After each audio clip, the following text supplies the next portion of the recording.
So I just opened this book that I purchased, and one of the opening paragraphs was talking about religion, and the author apparently is an atheist, or at least an agnostic. Well, at least it seems that way. I didn't get very far. I mean, I'm gonna still read the book later, but one of the things they were saying was that religion has proven ineffective at giving life meaning, is what they said. Um, and the only thing, it just kind of made me think, oh, do people think that that is what, Christianity is for? Because it's really not. It's not supposed to, that's not the purpose of Christianity. The purpose of believing in Jesus is to save your soul and to go to heaven when you die. It's a very practical thing. Um, and if you don't think, if you think that Christianity is trying to give meaning to your life, well, just read the book a bit more closely because Jesus said whoever loves their life will lose it, but whoever hates their life for his sake will keep it unto life everlasting. And the book of Ecclesiastes says meaningless, meaningless, utterly meaningless. Life is a meaningless thing. And Jesus said the only thing that really matters is saving your soul and saving the souls of others. Um, and that's it. But like, actually, this life itself doesn't really matter. Um, so however you come to that conclusion, I mean, um, you're right. I mean, life doesn't matter. And that's why, when people say things like, sometimes people will say things like the purpose of being alive is to reproduce. That can't be true because then everyone would be able to reproduce. But some people are literally incapable of it. Their body won't let them because they're infertile, or maybe they just can't find a partner for whatever reason. So you can't say that the purpose of life is to reproduce because sometimes life exists without the ability to reproduce. So how could that be the purpose? I mean, you could say that it was some greater um, like species purpose rather than an individual purpose, but I mean, I thought we were talking about an individual's purpose. Um, and when you get to that whole species thing, it's like, I mean, we're man and woman. We're not. I don't think we really count it as species. But you're also in that whole evolution thing, which is what the author of this book was talking about. And the book is, by the way, it's the INTP: Personality, Careers, Relationships, and the Quest for Truth and Meaning. Um, and looking at it, I suppose the main reason I mean, I wanted something to read, but one of the things that intrigued me about this book in buying it was this part that says the quest for truth and meaning. Um, Even though I kind of knew I'm not really gonna find that in this book. It's still like there, like the desire is still there, I guess. This book is by Dr. A.J. Drenth, um, and it's a lot smaller than I thought it would be. It's about 100 pages, and the words are kind of big, I guess. Um, so I don't know how many, maybe less than 100 words per, well, there's got to be at least 100 words per page. Um, or at least on average. There's some like illustrations in this book or chapter breaks and whatever that make it make it so each page doesn't necessarily have a full bunch of words. But I mean, the book, it seems you know,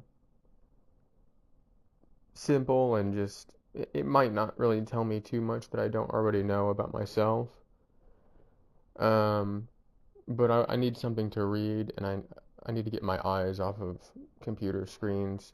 I also got this book called Memories, Dreams, Reflections, and it's basically writings of C.G. Jung, Carl Gustav Jung. Jung or Young, I don't know what to say. Um, in the spring of 1957, when he was 81 years old, C.G. Jung undertook the telling of his life story. At regular intervals, he had conversations, blah blah blah. Yeah, so it's basically just, I mean, it's Memories, Dreams, and Reflections by C.G. Jung, who is the psychologist that kind of came up with this. He realized, people think and we feel, we sense and we intuit, and people are also introverted or extroverted. So kind of the beginning of all of this Myers-Briggs type indicator stuff. I read Psychological Types at one point. I think I read the whole thing. I'm pretty sure I've kind of developed a um an ability to skip through portions of books when I'm bored or if I feel like the author is being repetitive or if I just get the point what they're saying.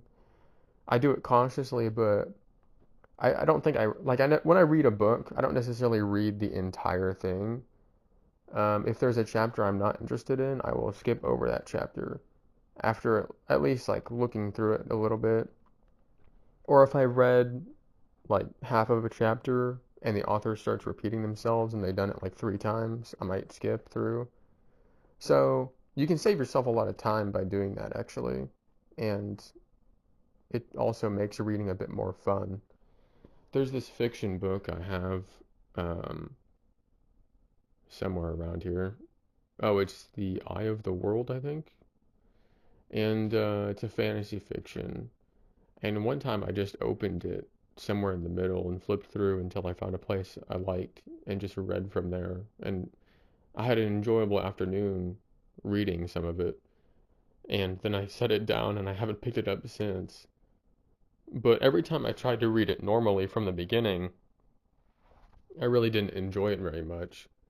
Um, but it's just interesting because a book seems like such a linear thing, but you really don't have to be bound by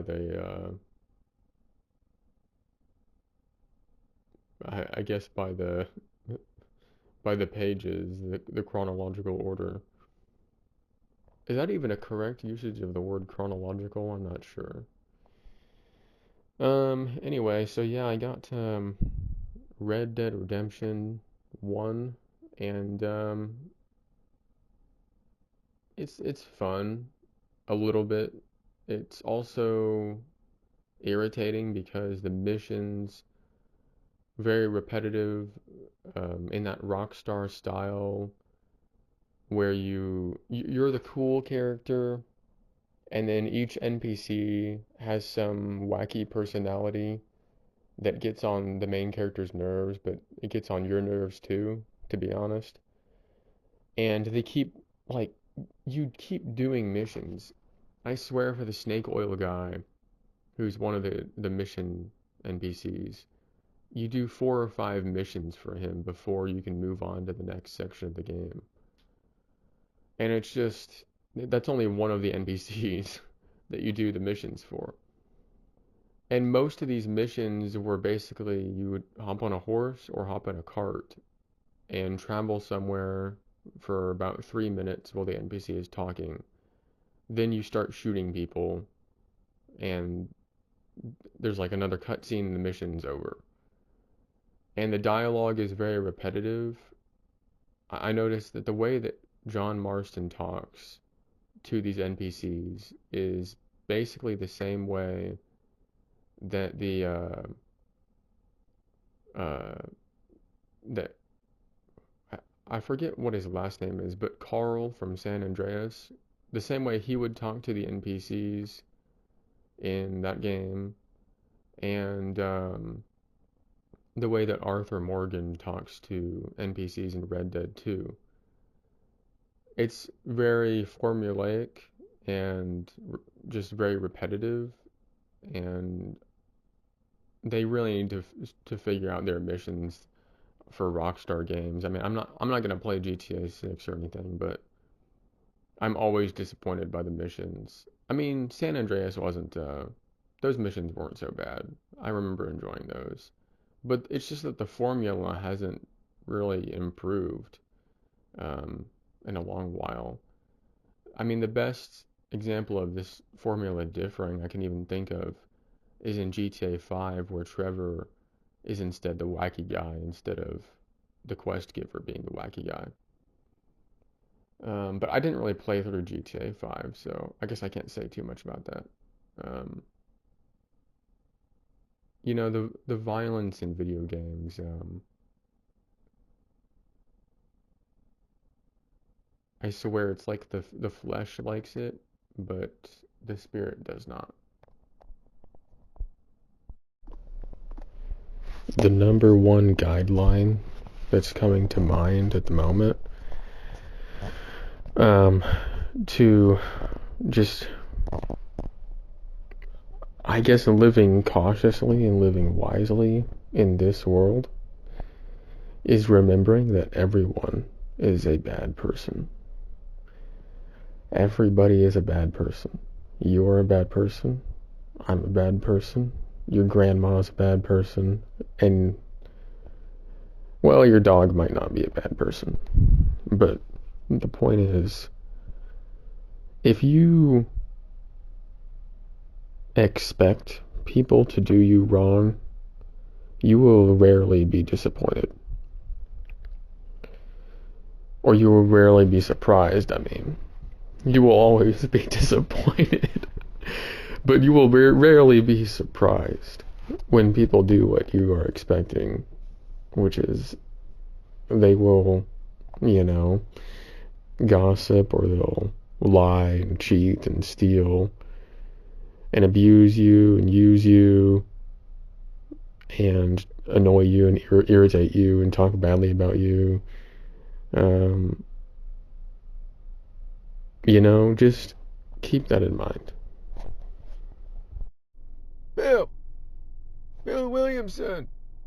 Come out here! Well, Miss McFarland, I'm a married man, so stop flirting with me.